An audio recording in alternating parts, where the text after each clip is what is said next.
Hey guys, welcome back हो गया है चैनल पर। बात करेंगे हम सबा इब्राहिम के बारे में। अच्छा जी, आप थोड़ा सा शॉक्ड होंगी फ़िज़ा खान में ये सॉरी सबा इब्राहिम में ये फ़िज़ा खान की पिक्चर क्या कर रही है। दरअसल हुआ ये है कि मेरी एक सब्सक्राइबर है, उसने मुझे ये रील सेंड की। मुझे बोला देखो थर्स्टी, इसने ये रील लाइक की हुई है और जबकि वो खुद अपने व्लॉग्स में मेड्स को दिखा रही है, मतलब जो भी उसकी हेल्प वगैरह कर रही है उसके व्लॉग्स में। और मुझे इतनी हंसी आई ना। देखो, ये शायद ये जो चीज़ें होती हैं ना, ये भाभी के लिए लाइक करना बोलते हैं या कुछ भी होता है, ये सारी चीज़ें हैं। अब देखो, आपको पता है, अब मैं अगर मेरे यूट्यूब चैनल पर मेरी पूरी फैमिली काम कर रही हो, जबकि लोग जानते हैं कि मेरी फैमिली काम कर रही है और मेरी फैमिली कुछ ऐसा दिखा रही है, और मैं अगर आकर उसके अगेंस्ट बात कर रही हूँ, तो कहीं ना कहीं लोगों को डाउट होगा कि मैं उनको ही सुना रही हूँ, क्योंकि मैं तो उस चीज़ को गलत बता रही हूँ और मेरी फैमिली ये सारी चीज़ें कर रही हैं। सबसे ये दो एग्जाम्पल्स आपके सामने हैं, एक फ़िज़ा खान वाली जिसने रील लाइक की है, या तो ये बगैर देखे करे सबको लाइक मार डालती है, ये नहीं देखती कि ये चीज़ें इसके ऊपर भी और इसके भाई भाभी के ऊपर भी लगती हैं।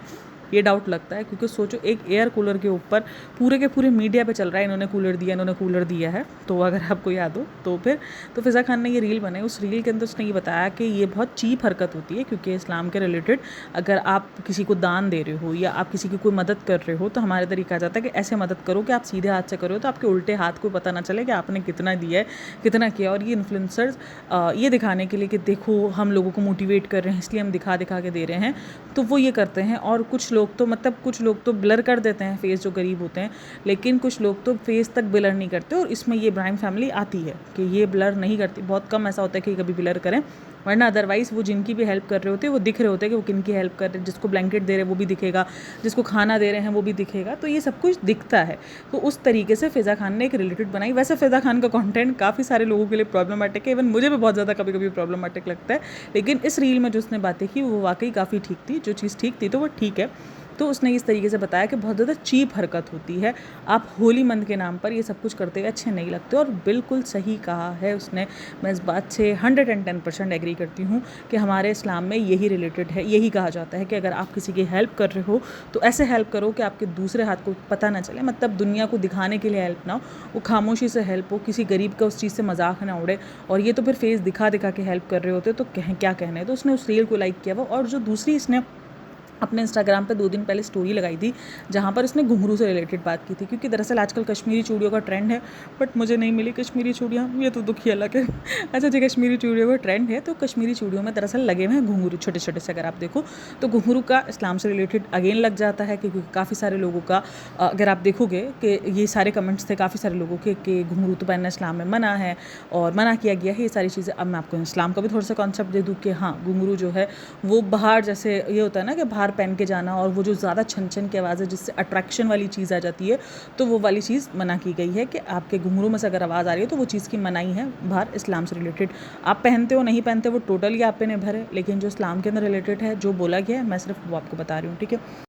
तो उसने ये स्टोरी लगाई और उसने ये बताया कि हाँ, आप लोग काफ़ी सारे लोग डीएम कर रहे हो, तो बिल्कुल इस्लाम में घुंघरू पहनने का मना है, मुझे पता है, लेकिन देखो इसमें छन छन नहीं है। और मुझे खुद भी बहुत अजीब लगता है जो लोग इतना छन छन पहन के निकलते हैं। तो वो सारी चीज़ें उसने कही है। अब यहाँ पर भी भाभी फिट होती है, क्योंकि अगर आपको पता हो तो उसकी भाभी को घुंघरू कितने पसंद है। इवन उसको घुंघरू इतने पसंद है कि वो सबको, उसने घुंघरू वाली चूड़ियाँ भी निकाली हुई है। उसने कितनी बार घुंघरू पहने हुए, उसने वो जो सिल्वर कलर की वो जो ज्वेलरी पहनती है वो तकरीबन घुंघरू होती है। उसकी पाजेब में इतने सारे घुंघरू होते हैं, क्योंकि उसको पसंद है ये सारी चीज़ें। और इसने खुद भी गिफ्ट्स की हुई हैं घुंघरू वाली पायल जो थी भाभी को, कि भाभी को पसंद है, तो इस तरीके से। और अभी भाभी ने भी अकरम की बेटी को जो है वो घुंघरू वाली पायल ही थी जो उन्होंने गिफ्ट्स की थी। तो ये सब कुछ आपस में गिफ्टिंग हुई है घुंघरू को लेकर। तो लोगों को यही हिपोक्रेसी दिखती है कि एक तरफ आप ये चीज़ें बोल रही हो कि हाँ ठीक है, दूसरी तरफ आप ये चीज़ें नॉर्मलाइज कर रही हो, ये चीज़ें कर रही हो। तो मैंने अगेन बोल दिया कि इस्लाम से रिलेटेड मना है, लेकिन वही होता है कि आगे आकर अपने आप को ये दिखाना कि हमें तो ये चीज़ें वैसे ही नहीं पसंद, हम तो नहीं पसंद करते हैं। लेकिन फिर वही चीज़ जब आप अपने व्लॉग्स में पकड़ा जाओगे तो इसी को ही हिपोक्रेसी कहते हैं। आप कर रहे हो, आप ये चीज़ बोलो, घुंघरू वाली चीज़ें आप पहनते हो, आप बताओ कि हाँ भाई पहनते हैं, कहते हैं हाँ इस्लाम से नहीं है उसका कॉन्सेप्ट, बट हमें पसंद है तो हम पहनते हैं। लेकिन क्या करें, अब इस्लामिक कार्ड इतना ज़्यादा खेल लिया है कि हर चीज़ के अंदर अब ये फंस जाते हैं। फिर आकर सफाई देनी पड़ती है कि हाँ यार ये तो सही बोल रहे हैं, ये तो सब कुछ सही है।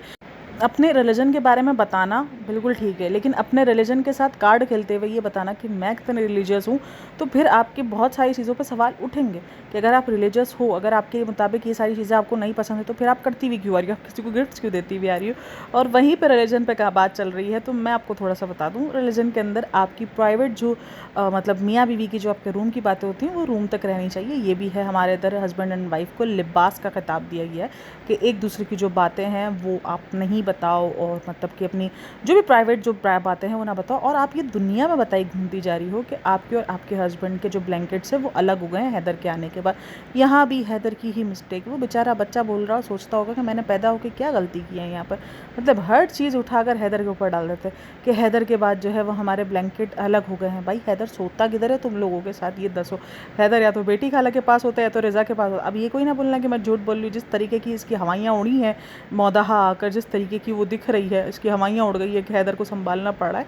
तो ये तो हर दूसरा व्लॉग बस की शिकायत है कि हैदर को संभालना पड़ रहा है। फ्रेंड्स बहुत ज़्यादा बिजी हो गए, हमें तो पता ही नहीं था। तो उधर भी इतने सारे लोग थे, तो तू यही रोना रो रही होती थी बहन कि हम बिज़ी हो गए। तो ये प्राइवेट जो चीज़ें होती हैं, जो ये प्राइवेसी की जो चीज़ें होती हैं, या आप उसको कुछ भी कह लो, जो उसने सबसे पहले शुरू में अगर आपको याद हो, जिसका जिक्र नेहा ने भी किया अपनी वीडियो में, वो जो किसिंग वाला मोमेंट था, वो ये सब कुछ भी तो नहीं होता दिखाने का। मतलब आप जब किसी दूसरे के लिए बात करो तो आप प्रॉपर रिलीजन के बारे में बात करो कि नहीं रिलीजन में है, नहीं है। देखो, रिलीजन के बारे में बताना और किसी को जज करना उस चीज़ पर बहुत डिफरेंट चीज़ें हो जाती हैं, ठीक है। रिलीजन के मामले में मैं हमेशा क्या कहती हूँ, भाई ये देखो इनका नहीं, इनका ऊपर का मामला है, हाँ ये चीज़ हमारे रिलीजन में है, ये जो कर रहे हैं इसका रिलीजन से ताल्लुक़ नहीं है, ये रिलीजन में नहीं आता है, ये जो रिलीजन का बता के कर रहे हैं वो चीज़ रिलीजन में नहीं आती है। बाकी आप तो बाकायदा ये चीज़ बोल रहे हो ना कि हमें भी नहीं पसंद कि ये सब चीज़ें करना तो फिर जब नहीं पसंद तो फिर दे किसी को क्यों रहे हो। और फिर ये सीधा सीधा जो, क्योंकि आपको पता है कि आपकी भाभी ये चीज़ पहन रही है और फिर आपका बॉन्ड भी आप लोग इस तरीके से दिखाते हो, तो देखो मुझे लगता है ये सारी चीज़ें अवॉइड करनी चाहिए, क्योंकि आपको पता है कि फिर वो ऑप्शन जाएगा भाभी के ऊपर। लोगों ने कमेंट सेक्शन के अंदर पिक्चर्स उठा के सेंड करना शुरू की, ये देखो भाभी ये जो है वो नंद मना कर रही है कि इस्लाम से नहीं है रिलेटेड, और भाभी तो ये सारी चीज़ें बेच रही है, भाभी तो ये सब कुछ कर रही है। और इसकी भी एक आध गिफ्ट था जो वायरल हो रहा है कि इसने भी घुंघरू वाली कोई पाजेब थी, और आई थिंक जहाँ तक मुझे याद पड़ता है ये पहले घुंघरू वाली पाजेब को पसंद करती थी, जहाँ तक मुझे पता है। पाजेब तो ये पसंद करती ही है, लेकिन जहाँ तक घुंघरू वाली बात रही, अब मुझे पक्का याद नहीं आ रहा, बट अगर कभी कुछ ऐसी चीज़ सामने आई तो मैं ज़रूर आप लोग को बताऊँगी।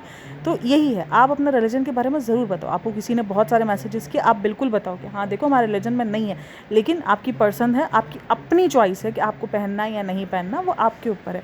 उसका रिलीजन से, हर चीज़ को रिलीजन से जोड़कर आप लोगों को नहीं इस चीज़ पर कंट्रोल कर सकते कि तुम्हारा रिलीजन में तो ये ऐसा नहीं है, तुम क्यों कर रहे हो। भाई सबकी अपनी अपनी चॉइस है, सबको पता है अपने रिलीजन के बारे में कि उसमें क्या है और क्या नहीं है।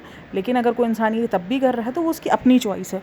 तो यही होता है जब आप हर चीज़ को रिलीजन पॉइंट ऑफ व्यू से जोड़ना शुरू कर दो और लोगों को उसी मुताबिक रिप्लाई करना शुरू कर दो कि हाँ ठीक है, हम भी इस सब चीज़ों से अवॉइड करते हैं, हम जो है वो बहुत ज़्यादा रिलीजन प्रैक्टिस पर है, तो फिर आपकी बहुत सारी चीज़ों पर पॉइंट आउट उठते हैं कि फिर तो ये चीज़ भी मना है, फिर तो ये भी चीज़ गलत है, फिर तो ये भी नहीं होना चाहिए, फिर तो ये भी नहीं होना चाहिए।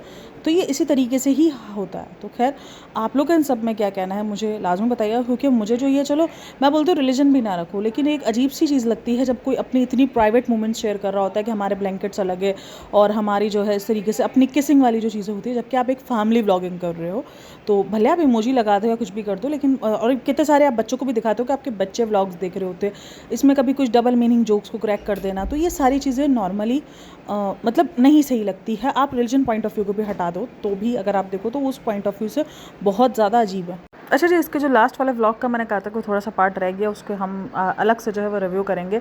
उसमें बेटी खाला जो है वो उसके घर में काम करती हुई नज़र आ रही है, जिस पर बहुत सारे पॉइंट ऑफ व्यू, मतलब अपने घर में तो वो उसके घर में तो काम करती ही करती है, लेकिन अपने घर में भी यार ये इतना, मतलब इतना ज़्यादा ये पैनिक कर जाती है, ये वाकई डरती है। मुझे वाकई समझ नहीं आता। मतलब ठीक है, बच्चा संभालना एक टास्क है और एक नए पेरेंट्स के लिए बड़ा टास्क होता है जब आप पहली बार माँ बनते हो, बट आप अब यूज़ टू हो चुके हो, उसके बाद भी इतना डरना, तो फिर जो अंदाज़े हैं वो सबके सही हैं कि भाई आप अपना बच्चा पालती ही नहीं हो, आपने सिर्फ बच्चा पैदा कर दिया, पाला आपने नहीं है। क्योंकि एक अगर वो दूध की बॉटल के लिए वो इतना परेशान हो गई, तो भाई दूध की बॉटल बंदा ले आया ऊपर। मतलब ये चीज़ें तो नॉर्मली बच्चे के लिए सेट कर दी जाती है रोज़ रात में, क्योंकि ये आदत बन चुकी होती है। आपको पता है आपका बच्चा रोज़ रात में उठ के फीड मांगेगा, तो ये होता है कि आप बॉटल्स वगैरह धो धा के, जो भी आपको गर्म पानी से धोना है या जो लोगों को स्टरलाइज़ करना होता है, सब कुछ कर के आप रात में बॉटल्स को जो है वो रख देते हो अपने बराबर में। इवन जो मशीन्स भी होते हैं ना, वो भी अपने बराबर में, क्योंकि मुझे स्टरलाइज़ करनी होती थी तो मैं मशीन बराबर में रख के सोती थी कि भाई मैं उठूँगी, वॉश की हुई बॉटल्स होगी, उसको बस स्टरलाइज़ करके और देन मैं अपने बच्चे को जो है भाई फीडर वगैरह जो भी बना के देनी है वो मैं दे दूँगी। तो मशीन तक भी आप बराबर में रखते हो ताकि आप अपनी आसानी, भाई हर कोई अपनी आसानी के लिए जीता है। कोई भी रात में उठ के जो है वो किचन में जाके भावे नहीं मारेगा कि किधर है क्या नहीं है। तो नॉर्मली बंदा रात में इस तरीके से सारी चीज़ों की तैयारी करके सोता है जब आपके पास छोटा बच्चा होता है। तो इसी तरीके से नॉर्मल होता है। इतना ज़्यादा पैनिक होकर दिखाना, आपको क्या लग रहा है, आप इससे ज़्यादा मजलूम दिखोगे, आपको क्या लगेगा, आपका जो ही बेटी खाला को यूज़ करना जस्टिस हो जाएगा कि मुझे ऊपर डिनर सेट भी सेट करना है। डिनर सेट करने के लिए इतनी ज़्यादा जो है वो दुख है। अच्छा, कैमरे में खुद तो नौटंकी करते ही हैं ये लोग, अब महर भी ये सब चीज़ें सीख गई है। अगर आप देखोगे ना तो महर, जब ये लोग शीशे में खड़े होकर बातें सारी कर रहे हैं, तब महर आपको पढ़ते हुए नहीं दिखेगी। जैसे ही महर पे कैमरा फोकस होगा, महर आपको पढ़ते हुए दिखेगी, अचानक से जो है कैमरा खोलते हुए नजर आ जाएगी। और अच्छा जी, एक और चीज़ पता नहीं किसी ने नोटिस की हो या नहीं की हो, बट बेटी खाला को अगर इसने बताया है, वो ये बताया कि उसको मोशन सिकनेस है। अब मोशन सिकनेस ये होता है कि जब आप ट्रैवल कर रहे होते हो तब आपको मतलब बहुत ज़्यादा प्रॉब्लम होती है, और उसी चक्कर में वो मॉल्स वगैरह जब भी होता है, मतलब इसके कन्वीनियंस के हिसाब से, इसके पास अगर गाड़ी में जगह है तो उनको मोशन सिकनेस नहीं है, और अगर गाड़ी में जगह नहीं है और उनको ऑटो में भेजना है और मतलब ऑटो का जो है वो दिखाना है, तो उनको मोशन सिकनेस हो जाती है। ये थोड़ा सा अजीब लगता है मुझे हमेशा, मतलब इतना लंबा सफ़र इन्होंने किया है तो तब उनके लिए प्रॉब्लम नहीं रही, और उस चीज़ का जिक्र भी नहीं किया गया कि कोई प्रॉब्लम हुई है या नहीं, या तो फिर इस डर से नहीं किया गया भाई प्रॉब्लम शेयर करेंगे तो लोग यही बोलेंगे फिर आप क्यों लेकर आई। तो खैर, क्या कहना है आप लोगों इन सब में मुझे लाजमी बताइएगा। बाकी वीडियो अच्छी लगे तो like share and subscribe my channel. अपना बहुत सारा ख्याल रखना, मिलता है नेक्स्ट वीडियो में, तब तक के लिए टेक केयर, बाय बाय, अल्लाह हाफ़िज़।